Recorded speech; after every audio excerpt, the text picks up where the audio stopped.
forming and stood as Asantehene.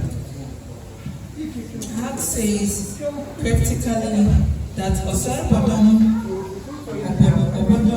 was dethroned, and then to say about Kusi Obodom, but he said it carefully and it's with forethought. Asantehene Kusi Obodom. This king was the cousin of King Boadi, the son of Mbetia Tim Abamu. He was older in age than the late King Boadi, as Okonkwo consulted a supernatural guise, and they predicted that after his death, Osai Tutu, the ways should be followed by Boadi, because he was the best person to continue the work for Ashanti his great predecessor had started. Kusi Obodom ascended to the golden stool when he was quite great. Dako and Dako laid claim to the golden stool. Kusi Obodom had two cousins whose mother was Ikuya Ago, the daughter of Bipoma Pisi. Both of them were called as Dako, and in history they were often referred to as Dako Nedako, meaning as Dako and Dako. On the death of Boadi, these young men contested for the golden stool with Kusi Obodom. They were supported by some of the Kumasi chiefs, headed by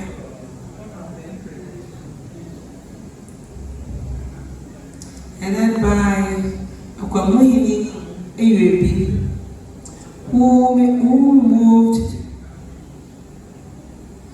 made a private arrangement with the stool carriers and had the golden stool moved to where he resided in Asafo. When Kusi Obodom heard of this subterfuge, he and his own supporters, headed by the Samangine Nentri, marched straight up to Asafo and went direct to the house of Akwamuhini Ewebi and seized the golden stool and brought it back to Edo and placed it in the care of Edohene, Eje Kasipeni.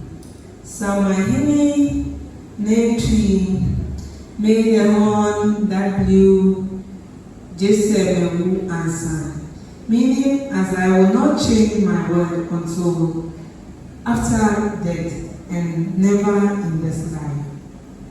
And now saying the champion Kusi went to Bantama Apreku to come to assist Kusi Obodom to ascend the golden stool. It is reported that Apreku received a sum of 1,000 Bragayan and promised to help Kusi Obodom. When Apreku was given the amount of gold, the champion Kusi asked him to drink the fetish before him, that on this oath he will not transfer his loyalty to any other of the claimants to succeed to the golden stool, and Apreku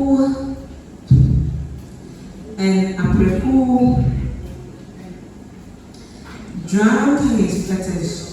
When Dako and Dako heard what the champion Apreku had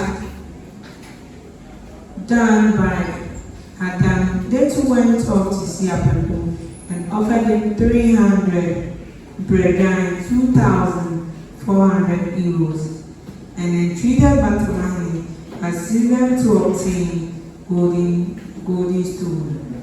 Again, Apreku accepted this offer he told Daku, and Daku, that's the champ.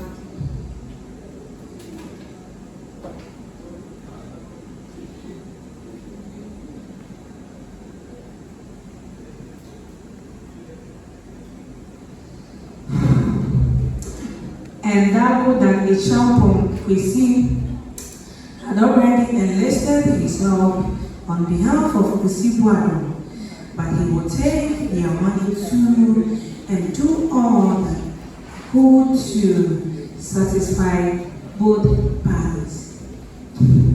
When the day of the elections came, Apreko suggested to the gathering of Kumasi elders that both Kwesi Boadi and Daku should reign together. All the properties of the holy stool should be divided into two, between Kwesi Boadi on one hand and Daku on the other hand. He should occupy one part and Daku the other part. These suggestions were put before two contending parties. The brothers Daku and Daku readily agreed, but Kwesi Boadi thought this to be mere trickery. He said,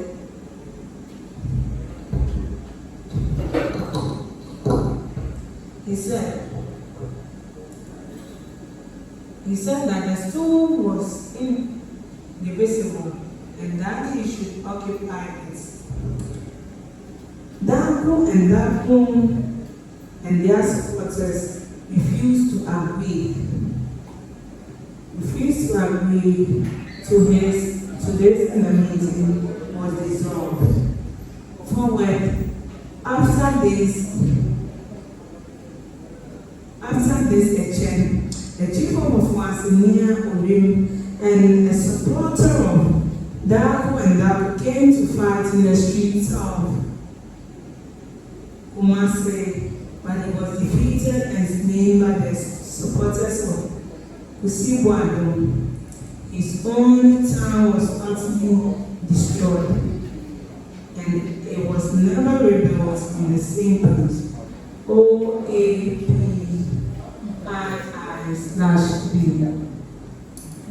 It was Orim himself who came to fight. Daku now saw that their case was becoming hopeless, so they left Kumasi with the plan of going to the king of Germany in the Ivory Coast and asking him to help them succeed on the holding stool. When Kwesi Boadi heard this, he sent an army to chase and apprehend Daku, and they escaped and fled off to an unknown country that they never returned from to Ashanti. When the Kumasi elders said that Daku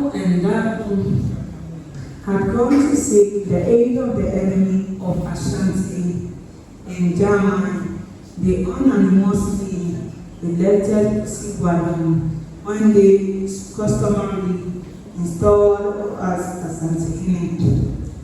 The first thing which the new king did was the performance of the funeral custom of the late in Okuwan.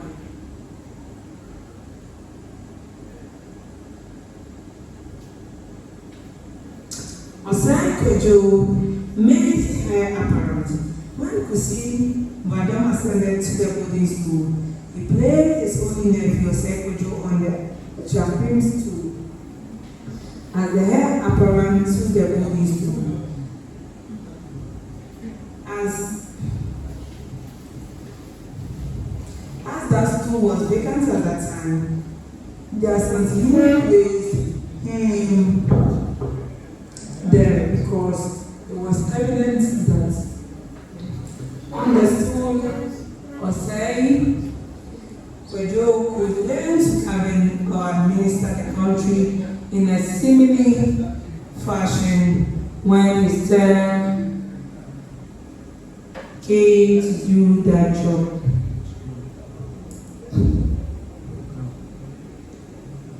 When Osei Pejo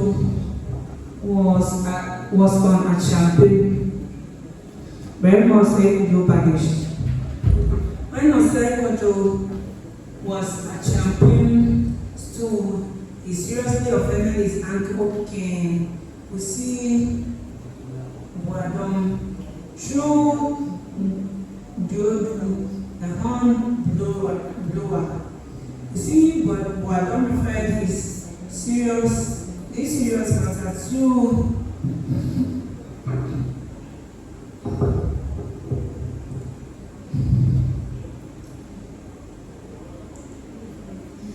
the Kumasi elders. Chief Ampontiaro and the Chimanso suggested that because of the gravity of the offense he committed, Osei Pejo should be deposed from a champagne school and moved in an exile from Kumasi. This suggestion was unanimously supported by the rest of the Kumasi elders. Accordingly, Osei Pejo was deposed. It was his way not to bridge the one at last. There he stayed in exile for some years. There he met him. He met with his paternal brother, Osei Tai, who treated very well Osei with all kindness and made him feel right at home in the village. In Kokofu, as in Kumasi, the members of the royal family were missing. When Jimmy died, the stool was blackened and was succeeded by Osei Ajimai and Kofi. During this reign, the certain woman of Ghana family, practice of Ghana family, and Poben Afra from Atria, was banished from her hometown because of her practice of baby witchcraft. She and her son Weyin came to settle at Adase in Biase.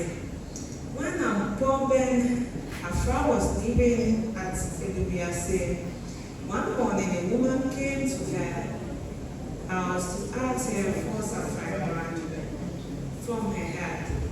And Poben Afra would not give the woman any life goals, and so the quarrel broke out between them. On the 10th day after the quarrel, a young daughter of the woman, only about 3 years of age, suddenly died. When the mother was in mourning and weeping, she cast insinuations that Poben Afra had killed her daughter. This was all made public in the town, and so Poben Afra no longer wanted Amen. Hello Ghanaians, good afternoon. I hope you are all fine. What Shaibu is my name, and I am the Public Relation Officer to Sophia Boadi's Read-A-Thon. Today here at Kumasi SG Mall. I'm here to talk about this Read-A-Thon thing that we are having here, and I'm sure it's going to be beneficial to every one of us. We've witnessed a lot of Guinness World Records in the country already. Today is our time for us to show who we are, and definitely once we are done with our event, will come out successful to every Ghanaians, which will benefit ourselves, our community, and students in general. You guys have any support from? Yeah, before we would start this event, we've written lots of letters to different companies, organizations, institutions seeking for sponsorship.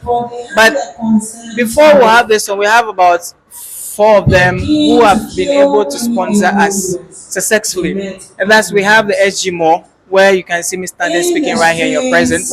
We also have St. Peter's Mission School Day on boarding. It's in Medina. Please, you can enroll your ward there because they are very best school that we know. We believe they can train your child very well. And we have other sponsors who are in to support us respectfully. Yeah. So what are some of the challenges you guys have here? As for the challenges, from the beginning, the events must have started on the 15th of March. Sorry, yeah, on the 15th of March. But currently we are facing this poor linkage across West Africa. Talk about the network problem. So the full day on the 15th, we were unable to operate because we didn't have any internet connectivity. But the technical team worked very hard, found another alternative to make sure that our event will go on successfully.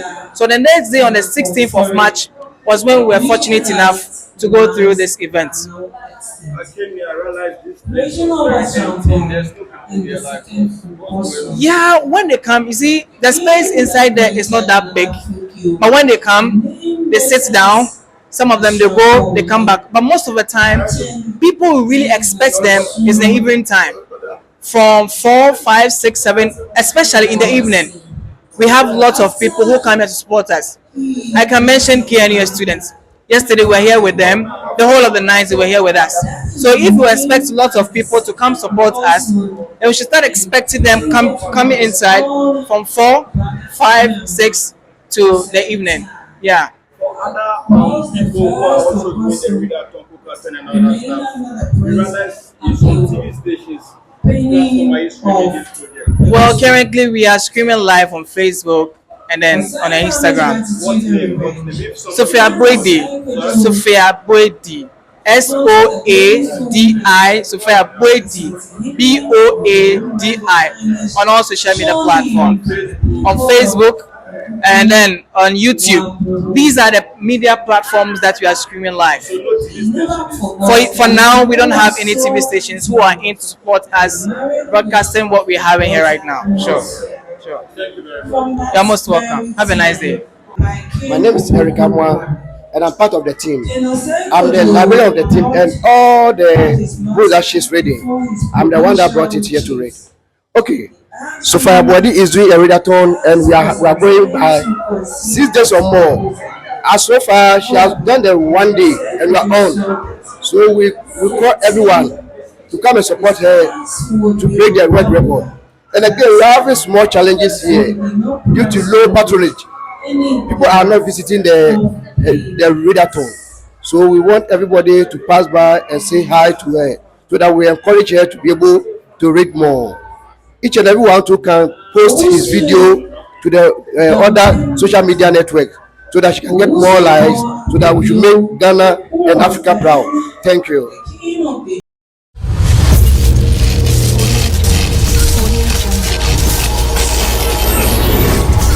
Share Energy TV.